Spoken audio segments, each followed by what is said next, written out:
دهلیز هوایی جدید به منظور واردات و صادرات اموال تجارتی به چین در کابل افتتاح شد. ملا عبدالغنی برادر، معاون اقتصادی ریاست وزرا، در مراسم افتتاح این دهلیز هوایی در میدان هوایی بین المللی کابل گفت: اقتصاد کشور در حال توسعه است و فعالیت‌های چشمگیر دیگر نیز در این زمینه انجام خواهد شد. الحمدلله نن که موږ تاسې ونوایو دنیا پر دې قایله ده د افغانستان پر اقتصاد باندې د دې یوازینۍ د پرمختګ او د دې اقتصاد پر ځای درېدلو یا پر مخ روان دا یوازینۍ د دې تجارانو او د صنعتکارانو محترمینو کوشش او د دوی جهد دی په دې کې.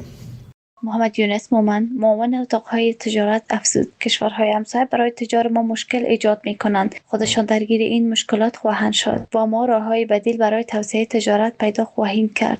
موږ هم د دنیا تجربه لرو او هم د منطقې تجربه لرو. موږ شپه او ورځ په دې لګیا یو پر بدیله لار باندې مو د افغانستان د اسلامي امارات د مشرتابه څخه خصوصا اقتصادي معاونیت څخه زموږ د هر بدیله لار چې تاسو انتخاب کړئ موږ تاسو تر شا ولاړ یو. آقای برادر وعده حل کمک به آسیب دیدگان زمین لرزه هرات را داد و از تمامی شهروندان ثروتمند خواست تا به آسیب دیدگان هرات کمک کنند.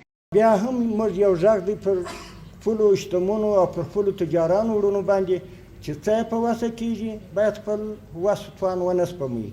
موږ به هم انشاءالله د دې سره خپل هغه وس مو هم کړی دی ام یې کوو او اراده مې ده انشاءالله چې زه خپل هم هغه ځای ته لاړ شم وګورم چې وضعیت وڅېړم چې څنګه دې زموږ ولس په کم حالت کې دی. مسئولان اتاق تجارت گفتند افتتاح دهلیز هوایی با چین زمینه بهتر را برای رشد تجارت فراهم می کند و اقتصاد کشور به خوبی توسعه خواهد کرد. انتقال یافتن این کالاها یعنی به نفع سکتور خصوصی افغانستان است، بر نفع افغانستان است.